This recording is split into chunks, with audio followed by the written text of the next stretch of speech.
안녕하세요. 말씀을 품고 말씀을 살아내는 바이블 1189 144번째 날, 오늘은 민수기 22장입니다. 광야를 헤맨 지도 40년, 이제 가나안을 앞에 두고 아모리 족속을 연전연파하면서 요단 동편을 장악한 이스라엘 백성들의 소문이 주변 민족과 나라에 퍼지기 시작합니다. 수백만 명의 민족이 어느새 강한 군대로 거듭나서 진군하는 모습은 적잖은 위협이 됐을 거예요. 그런 상황을 배경으로 펼쳐지는 22장의 이야기는 크게 세 부분으로 나누는데요. 1절부터 14절까지는 모압의 두려움과 발락의 고민에 대한 이야기로 시작합니다. 말씀드린 대로 이스라엘에 대한 소문은 특히 요단 동편에 살고 있던 모압 족속에겐 더 큰 위협일 수밖에 없었는데요. 그래서 모압의 왕 발락은 주술의 힘을 빌려 이스라엘 백성들을 물리치기로 결심하고 당대 최고의 주술가라고 알려진 발람이라는 사람을 초대해서 이스라엘을 저주해달라고 사람들을 보내게 됩니다. 물론 두둑한 복채를 함께 들려서 보냈죠. 그러자 발람은 왕의 사절단과 함께 두둑한 보상까지 제안받고 일단은 하룻밤을 기다려달라고 이야기하는데, 그날 밤 하나님이 이 발람의 꿈에 나타나세요. 하나님은 분명하고 단호하게 그들과 함께 가지도 말고 이스라엘 백성들을 저주하지 말라고 말씀하십니다. 이스라엘 백성은 하나님께 복을 받은 백성이라는 말도 덧붙이면서 말이죠. 하나님의 뜻은 명확해요. 가지 말라는 겁니다. 저주하지 말라는 거였어요. 이튿날 아침 발람은 간밤에 본인이 들은 하나님의 뜻을 전하면서 모압 왕 발락의 요청을 거절합니다. 여기까지 보면 발람은 하나님의 뜻에 순종하는 신실한 선지자처럼 보이잖아요. 그런데 잠시 후 다시 깊이 살펴보겠지만 사실은 그의 말 속에 묘한 뉘앙스가 풍깁니다. 내가 가기 싫다기보다 나는 가고 싶은데 하나님이 허락하지 않아서 못 간다는 투로 이야기하는 거거든요. 이어지는 15절부터 30절까지는 눈먼 선지자와 눈뜬 나귀에 대한 이야기인데요. 모압 왕 발락은 거절당하긴 했지만 어떻게든 이 이스라엘 백성들을 물리쳐야 되기 때문에 이번엔 2차 사절단을 다시 보내는데 이전보다 더 파격적인 대우를 약속해요.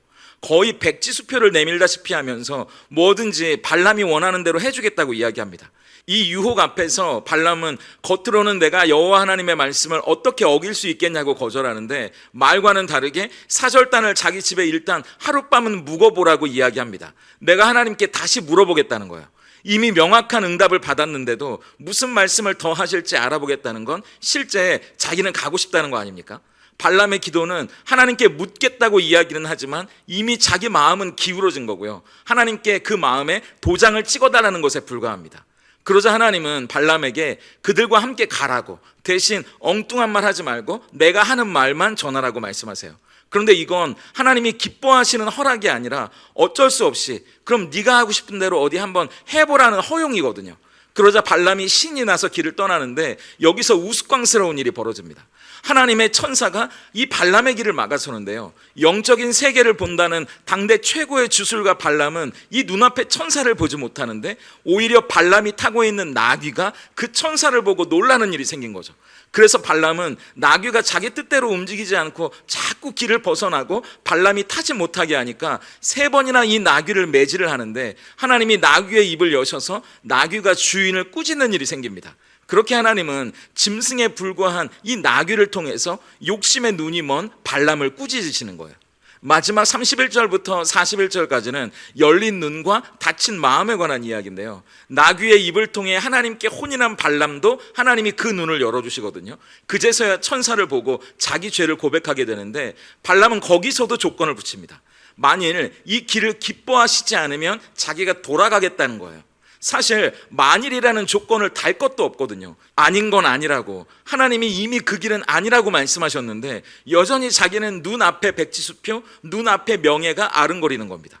하나님이 눈을 열어주셔서 영적인 세계를 보기는 했지만 발람의 마음은 여전히 닫혀 있는 거예요. 하나님은 발람의 속을 이미 아시기 때문에 모압 사람들과 함께 가라고, 하지만 하나님이 주시는 말씀만 하도록 시키십니다. 결국 발람은 모압에 도착하는데 모압의 왕이 국경까지 마중을 나와서 극진히 대접하고 성대한 파티에 참여하고 우상의 신전 바알의 산당에 올라갔다는 장면으로 이 민수기 22장이 마무리됩니다. 민수기 22장은 이스라엘 백성들의 이야기가 아니라 이스라엘 백성들의 변화를 마주하는 이웃들의 이야기가 블랙 코미디처럼 펼쳐지는데요. 블랙 코미디가 뭔가요? 우리식으로 말하면 풍자라고 할 수 있겠죠. 겉의 이야기와 그 안의 의미가 다른 겁니다. 민수기 22장을 그냥 글자로 되어 있는 겉의 이야기만 보면 세상 둘도 없는 신실한 하나님의 종처럼 보이는 발람의 이야기거든요.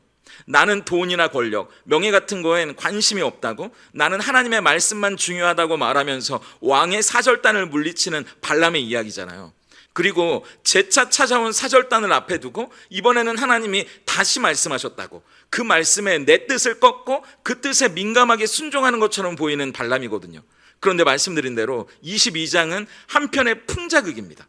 말 못하는 한낱 짐승에 불과한 나귀가 선지자보다 더 영적인 세계를 보고 오히려 주인을 꾸짖는 장면을 통해서 겉으로 드러난 발람의 위선을 고발하는 거고요. 동시에 우리 안에도 그렇게 교묘하게 숨겨져 있는 우리의 욕망을 들추면서 우리가 진짜 하나님의 뜻에 순종할 수 있는지 묻고 있는 거예요. 그래서 민수기 22장은 순종은 진짜 봐야 할 걸 보고 따르는 것이라는 걸 우리에게 이야기합니다. 말씀을 조금 더 깊이 들여다볼까요? 모압 왕의 제안을 들은 발람에게 하나님은 이렇게 분명히 말씀하시거든요. 12절입니다. 하나님이 발람에게 이르시되 너는 그들과 함께 가지도 말고 그 백성을 저주하지도 말라. 그들은 복을 받은 자들이니라. 하나님은 명확하게 말씀하셨어요. 분명하게 보여주셨습니다. 그런데 발람의 거절에도 불구하고 모압 왕이 재차 이번에는 더 대규모의 사절단 그리고 백지수표를 보내게 되는데, 발람의 진짜 속내가 뭐였는지는 이 두 번째 제안에 어떻게 대응하는지를 보면 되는 거잖아요. 발람은 말로는 거절하지만 한 번 더 하나님께 물어보겠다고 이야기합니다.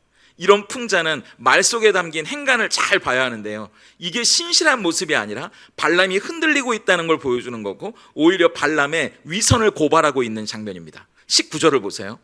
그런즉 이제 너희도 이 밤에 여기서 유숙하라. 여호와께서 내게 무슨 말씀을 더하실는지 알아보리라. 이미 하나님은 명확하게 이야기하셨잖아요. 맞다 아니다를 분명하게 보여주셨습니다. 어떤 게 하나님이 기뻐하시는지를 보여주셨다고요. 그러니까 사실은 더 하실 말씀이 없는 거예요. 그 말씀을 바꾸실 이유도 없습니다. 그런데 발람은 자꾸 물어보는 거예요. 단순한 걸 자꾸 복잡하게 만들고 있는 거 아닙니까? 왜 그러는 걸까요? 우리 안에 그걸 받아들이기 힘든 어떤 이유들이 있으면 그렇게 되더라고요. 그래서 하나님께 묻기 전에 나 스스로에게 먼저 물어야 할 때가 있다는 걸 깨닫게 됩니다. 하나님께서는 이미 분명하게 하나님이 원하시고 기뻐하시는 뜻이 어디에 있는지를 말씀하셨는데 거기다 자꾸 묻는다는 건 뭐예요? 그게 아니었으면 좋겠다는 말이잖아요. 전부가 아니더라도 좀 바꿔주실 수는 없는지 그 마음이 솔직히 우리 안에 있으니까 자꾸 하나님께 묻는 겁니다. 그런데 그럴 때는요, 하나님께 물을 게 아니라 하나님의 뜻을 받아들이지 못하는 이유가 뭔지 나 스스로에게 먼저 묻는 게 중요한 일 아니겠습니까? 저도 그렇더라고요. 저희 교회가 시작되고 1년 동안 공간 없이 주일에만 시간을 빌려서 예배를 드리다가 감사하게도 함께 예배하는 성도님들이 많아져서 이제는 공간을 얻어야 할 상황이 돼서 기도하면서 계약을 하게 됐거든요.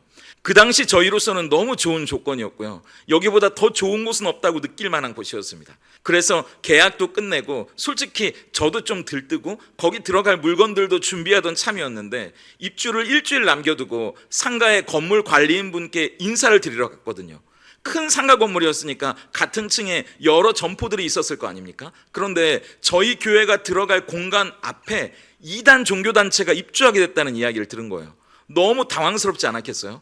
만약 일주일을 남겨두고 계약을 파기하게 되면 저희로서는 큰 돈인 계약금을 날리는 건 당연하고요, 부동산 복비까지 날아가게 되더라고요.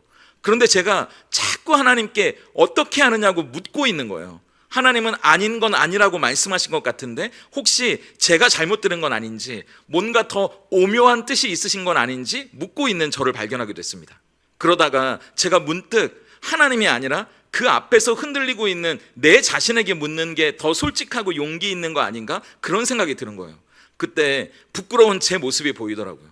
제가 목사면서요, 그때만큼은 하나님보다 손해가 더 커 보였던 것 같아요. 제가 두렵고 불안하고 받아들이기 어려우니까 뭔가 다른 뜻은 없는지 자꾸 하나님께 묻고 있는 거더라고요. 그러니까 단순한 게 복잡해지는 겁니다.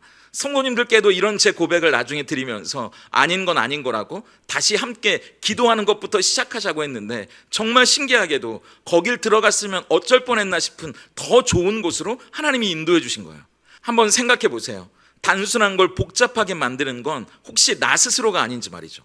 하나님이 기뻐하시는 뜻, 하나님이 분명하게 말씀하신 거라면 그걸 붙잡는 게 제일 좋은 방법이고요. 그게 제일 좋은 길이더라고요. 단순합니다. 나중에 하나님이 발람에게 그래? 그럼 같이 가 하시긴 했는데 발람은 그게 진짜 허락인 줄 알았거든요. 근데 그건 허락이 아니라 어쩔 수 없이 네 뜻대로 하라는 허용이었습니다. 하나님의 뜻이 아니라 발람의 뜻대로 내버려 두시는 거죠. 그게 지금은 내 뜻대로 된 것처럼 보이죠. 그게 지금은 좋은 것처럼 보이죠. 그런데 정말 우여곡절을 통해 이미 말씀하신 하나님의 뜻이 맞았다는 걸 나중에 돌고 돌아서 발견하게 된다는 거 아닙니까? 가나안을 앞에 두고 들어가면 되는 걸 자기 두려움, 자기 불안으로 복잡하게 만들었던 이스라엘처럼 말이죠. 다시 원점일 수밖에 없는 거예요. 그런데 그게 제 모습이더라고요. 우리 모습이더라고요. 당대 최고의 주술가라도 소용없는 겁니다. 제가 목사여도 똑같더라고요.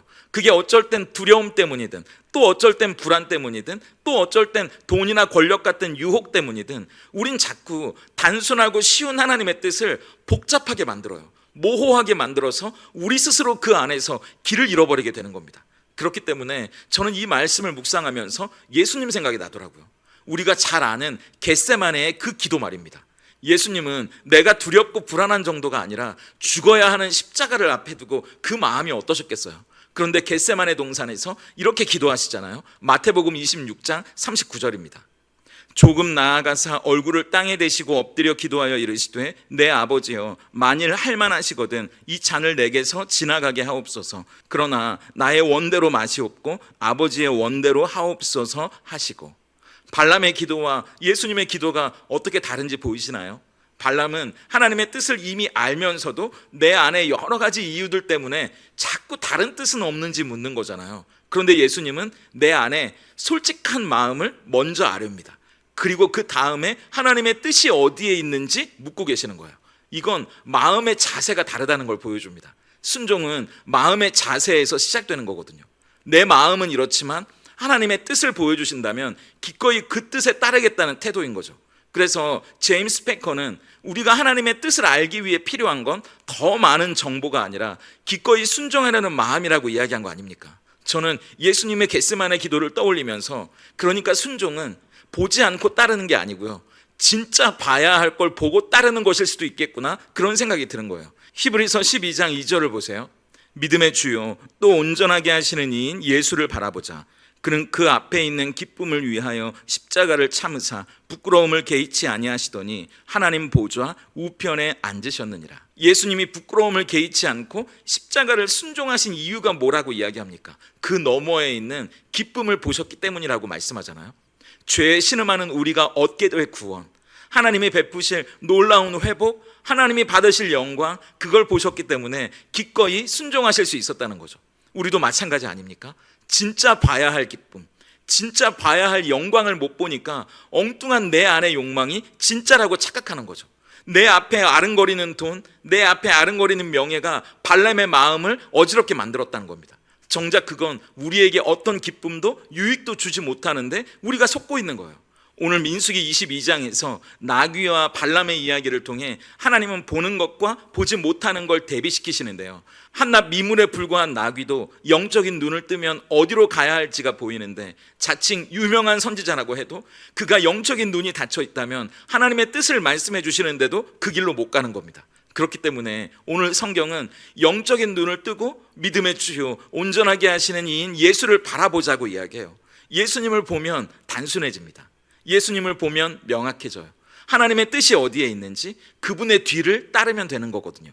우리의 욕심이 그걸 자꾸 복잡하게 만들고요, 내 뜻이 하나님의 뜻을 모호하게 만듭니다. 그러니까 다른 길은 없는지 자꾸 하나님께 물어보는 거잖아요. 오늘 그렇게 예수님을 바라보고 예수님의 뒤를 따르는 가장 단순하지만 행복한 길, 하나님이 기뻐하시는 뜻을 따르는 우리들이 될 수 있다면 참 좋겠습니다. 오늘 바이블 1189 적용입니다. 첫째, 고민을 멈추고 기도하기예요. 오늘 우리가 복잡하게 여기는 문제들 가운데 딱 두 가지의 질문만 한번 던져보세요. 먼저, 하나님이 기뻐하시는 게 뭔가? 하나님이 더 소중하고 더 귀하게 여기시는 가치가 뭔가? 그걸 한번 생각해 보세요. 그리고 둘째, 그걸 따르지 못하고 힘들어하는 내 안의 이유는 뭔지? 그걸 또 생각해 보세요. 그리고 나서 고민은 멈추고요, 하나님이 기뻐하시고 하나님이 보여주시는 그 길을 걸어갈 힘과 용기를 달라고 기도해 보시면 좋겠습니다. 그리고 둘째, 영적인 기쁨 계산하기예요. 하나님의 뜻에 순종하기 위해 뭔가를 포기하거나 희생해야 하는 갈등 가운데 있다면 그걸 통해 얻게 되는 기쁨은 뭔지 한번 그걸 묵상해 보시면 좋겠습니다. 만약 재정적인 손실을 감수해야 한다면 그걸 통해 하나님이 주시는 기쁨은 뭔지, 용서하기 힘들 때 용서함으로 얻게 되는 자유와 은혜, 그 기쁨은 또 얼마나 되는지, 세상의 계산이 아니라 그 십자가 너머의 기쁨을 계산해 보는 오늘 하루가 되면 좋겠습니다. 함께 기도하겠습니다. 입술로는 하나님의 뜻을 구한다 하지만 마음으로는 이 세상의 보상과 내 욕심이 정해놓은 답을 구하지 않았는지 스스로를 돌아봅니다. 그래서 하나님, 우리는 너무나 자주 주님의 단순하고도 명확한 말씀을 스스로 복잡하게 만들었는지 모르겠습니다. 주님의 뜻을 더 깊이 헤아리려는 신실함 아래 주님의 뜻을 거스르고 두려워하던 우리 안의 불안과 욕망을 보게 하시니 감사합니다. 그러므로 이제 말 못하는 나귀보다도 영적으로 어두웠던 우리의 눈을 뜨게 해주셔서 우리가 누구를 따라가야 하는지 보게 하시고, 눈앞에 화려한 사절단이나 빛나는 재물보다 지금 두려워하고 불안해하는 그 십자가 너머에 있는 참된 기쁨과 영광이 더 선명해지게 하시옵소서. 그리하여 지금 순종의 대가로 치르는 눈물과 아픔이 장차 우리에게 나타날 영광과 비교할 수 없음을 믿음의 눈으로 보게 해 주시옵소서. 이제 우리의 시선을 믿음의 주요 온전하게 하시는 예수님께 고정하오니 복잡하고 흔들리는 문제들 가운데 길을 찾게 하시고 그 길을 기쁨으로 걸어가는 우리들 되게 하시옵소서. 예수님의 이름으로 기도드립니다. 아멘.